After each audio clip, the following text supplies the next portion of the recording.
Hey, welcome back to Cracks Country Cooking. I'm Ben, and today I'm going to show you how I made this prime rib on the Weber Rotisserie.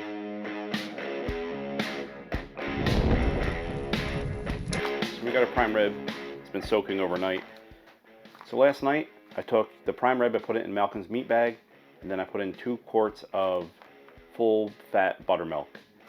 I put in a 1/4 cup of Malcom's bird brine and mixed it all up. Took some butcher twine, got the air out and tied it up. Let it go overnight. The acidity in the buttermilk is going to help tenderize this. It's going to help with the Maillard reaction when you're cooking. And all the seasonings and stuff in the bird brine are going to help season the meat throughout. I'll transfer it to an aluminum pan. We'll pat it dry. We don't have to rinse it underwater or anything like that. Now we got the top side and the sides dried off. Transfer it to a cutting board and dry the bottom side. Take some of the peppercorns off. Not going to need those. And it looks pretty good to me. So we're going to need 2 sticks of the Kerry Gold garlic herb butter. Now we're going to use Killer Hogs TX brisket rub on it. Add that to the butter. I'll take a fork and we'll just mix this up. Now we'll start adding it to our prime rib.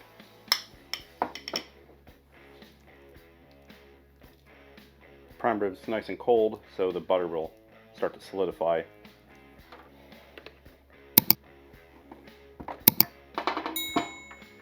So we're going to be cooking this on the Weber Rotisserie today. So before I do the fat side, we got the sides, the bottom, back done.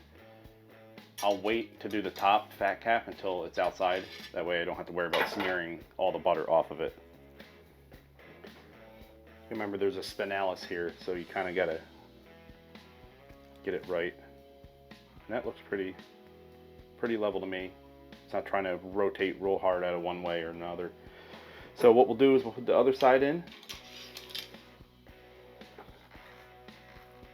Give it a good squeeze. That way we know it's not going to fall off. Now I'm going to take some butcher's twine. I'm going to tie it in 2 spots. That's just going to help hold it together while it's spinning.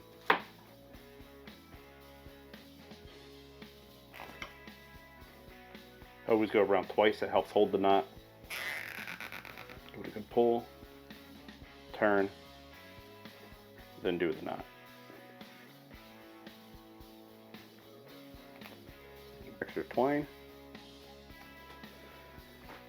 Now we'll let this sit, start to get up to room temperature, and we'll go fire up the Weber. I like to make these isopropyl alcohol cotton ball swab fire starters. It's like $5 to make this, and it lasts for a good amount of time. Just kind of slap them on the side here.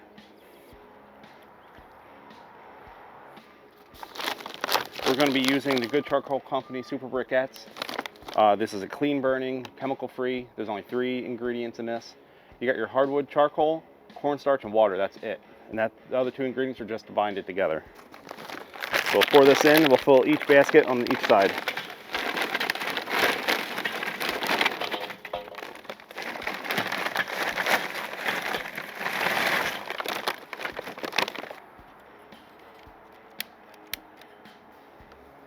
And we'll let this go for about, I'm going to give it 15-20 minutes. It should be ready to go. They don't have to be 100% ashed over for this application.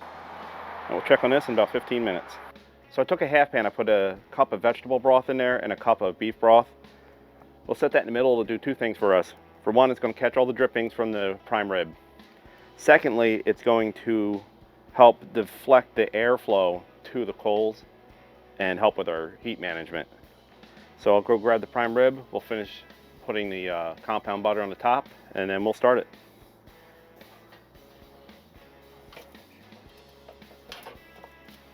And we will take our butter and we'll finish putting that on there. Doesn't have to be too even, it's going to be basting itself as it spins. I'm going to leave the vents wide open, and I'll have the vent on this half of the smoker, or grill, not smoker. All right, we're at the 1 hour mark. I am going to shut this off and take a temperature. 110, 105. All right, we'll let this go for another 30 minutes.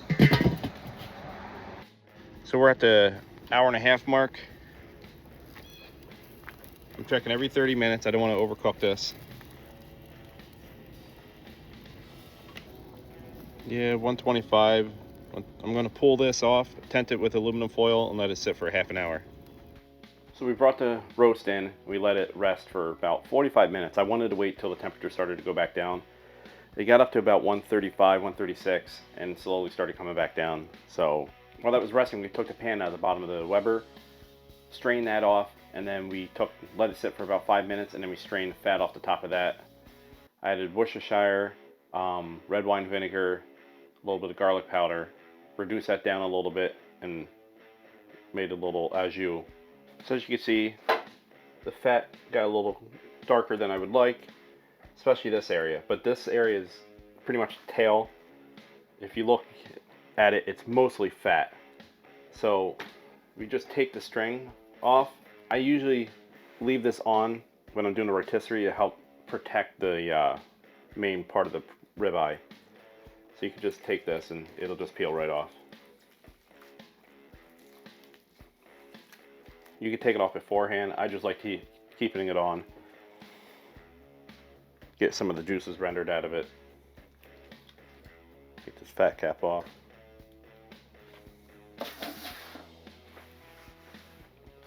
So let's cut this and see what we got.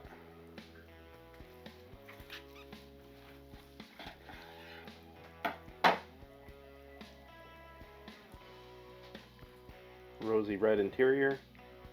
Pretty even throughout. Got the hole in there, but you're gonna have that from the rotisserie. Do a couple more slices.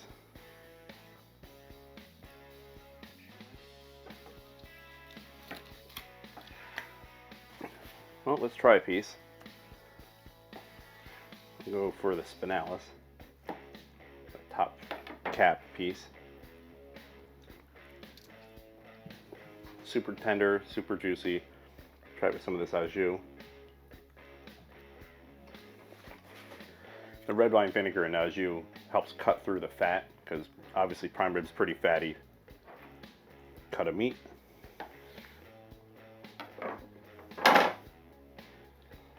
This is like medium.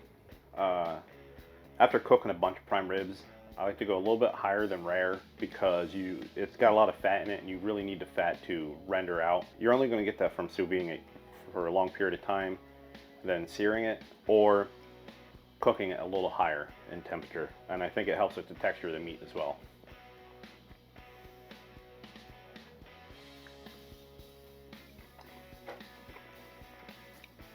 If you like this video, hit that like and subscribe button. Watch our past videos. We got more videos coming out every week. Follow us on TikTok, Instagram, X, YouTube, Facebook, all of them. I have a link in the description for all the products used today. The bird brine, the TX brisket rub, the thermopen.